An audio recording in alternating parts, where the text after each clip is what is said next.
पानी के ऊपर बने बड़े बड़े ब्रिजेस कैसे बनाए जाते हैं और उसको बनाने में इंजीनियर्स को किन किन मुश्किलों का सामना करना पड़ता है, आइए जानते हैं। जमीन पर ब्रिज बनाना जितना कठिन होता है उससे कई गुना ज्यादा खतरनाक पानी के ऊपर ब्रिज बनाना होता है। पानी पर ब्रिजेस बनाने में एक एक इंच क्या एक एक मिलीमीटर भी पहले से कैलकुलेटेड होता है, क्योंकि अगर एक भी मिलीमीटर की गलती हुई तो अरबों रुपए और लाखों जाने एक ही झटके में ढेर हो सकती है। चाहे घर की कंस्ट्रक्शन हो या फिर बिल्डिंग की, इन सब में एक चीज कॉमन होती है और वह है इनकी फाउंडेशन।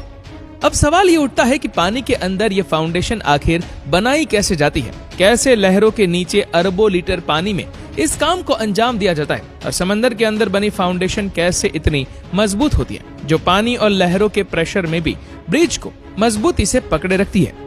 दोस्तों, पानी में कंस्ट्रक्शन करने के लिए इंजीनियर का सबसे पहला टास्क होता है पानी की गहराई देखना और साथ साथ पानी के नीचे जो जमीन है उसके बारे में इंफॉर्मेशन कलेक्ट करना। पानी की गहराई कितनी है, पानी के नीचे जमीन पथरीली है या रेतीली, ये जानकारी हासिल करने के लिए प्रोफेशनल स्कूबा डाइवर समंदर के बॉटम तक जाते हैं और कई हफ्तों तक सिर्फ इंफॉर्मेशन कलेक्शन का काम ही चलता रहता है। अगर पानी कम होगा तो फाउंडेशन के कंस्ट्रक्शन में भी आसानी होगी, लेकिन अगर पानी गहरा निकला तो वर्कर्स की जान को खतरा भी होगा। साथ साथ कंस्ट्रक्शन कॉस्ट और मेहनत दोनों 10 गुना ज्यादा बढ़ जाएंगी। इंफॉर्मेशन कलेक्शन के बाद जो फेज आता है वह सबसे ज्यादा इम्पोर्टेंट होता है कि आखिर अब स्ट्रक्चर बनाने के लिए पानी को इस जगह से कैसे हटाया जाए। जी हाँ, चाहे पानी कितना भी गहरा क्यों ना हो, जिस जगह फाउंडेशन बनानी होती है उस जगह से पानी हटाना ही पड़ता है। लेकिन इतना गहरा पानी आखिर हटाया कैसे जाता है, इसके लिए इंजीनियर ने इसके भी 3 मेथड्स निकाल रखे हैं। सबसे पहला और सबसे पुराना मेथड कॉफर डैम कहलाता है, यानी जिस जगह कंस्ट्रक्शन होनी होती है उस जगह पर चारों तरफ इतनी मिट्टी डाली जाती है कि वह पानी के लेवल से भी ऊपर हो जाए। जब चारों साइड ब्लॉक हो जाती है तो बीच से पानी निकालकर उसको खुश्क कर लिया जाता है, जहां कंस्ट्रक्शन का काम अब आराम से किया जा सकता है।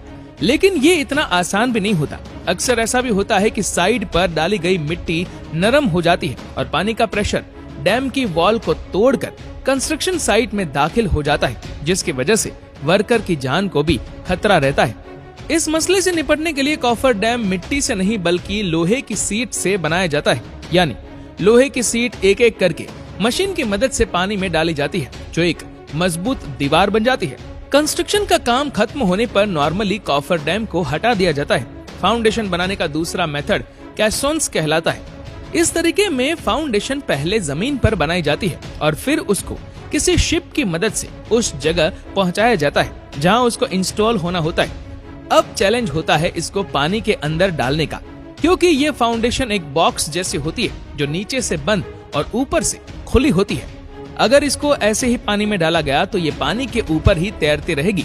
ये फाउंडेशन पानी पर फ्लोट ना करे, इसके लिए इंजीनियर के पास एक तरीका होता है।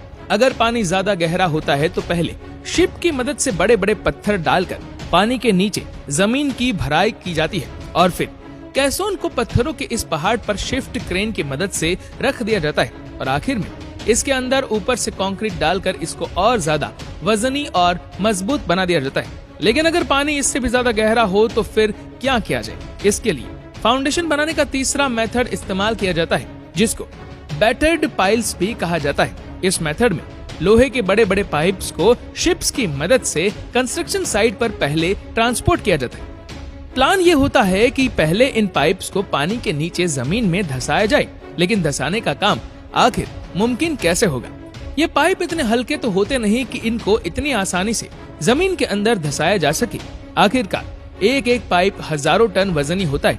इसके लिए स्पेशल किस्म के बड़े बड़े हैमर्स शिप पर इंस्टॉल करके एक कंस्ट्रक्शन साइट से मंगाए जाते हैं, जो इन पाइप को लगातार ठोक ठोक कर जमीन में इतना ज्यादा धंसा देते हैं कि अब बड़ी बड़ी लहरें हो या समंदरी तूफान इन पाइप को 1 मिलीमीटर भी इधर से उधर नहीं कर सकते। अब पानी के बीचों बीच एक मजबूत और ठोस फाउंडेशन तैयार है, जिसके ऊपर ब्रिज की कंस्ट्रक्शन की जा सकती है। लेकिन ये सब इतना आसान भी नहीं होता जितना आसान ये कहने और सुनने में लगता है। इस सारे प्रोसेस में सालों की मेहनत और कई जानें भी गंवाई जाती है। तो आइए अब देखते हैं जमीन और पानी पर बनाए गए दुनिया के 5 सबसे लंबे और बड़े ब्रिजेस। नंबर 1, 2008 में कंप्लीट होने वाला वाइन वाई ग्रांड ब्रिज चाइना में मौजूद है जो 80 किलोमीटर लंबा है। नंबर 2, दुनिया का दूसरा लंबा ब्रिज भी चाइना में ही मौजूद है जो कैंज ग्रैंड ब्रिज कहलाया जाता है और ये ब्रिज 106 किलोमीटर लंबा है। नंबर 3, सिर्फ 4 सालों में कंप्लीट होने वाला ये ब्रिज भी चाइना में मौजूद है जो टियानजिन ग्रैंड ब्रिज के नाम से जाना जाता है। ये ब्रिज 140 किलोमीटर लंबा है।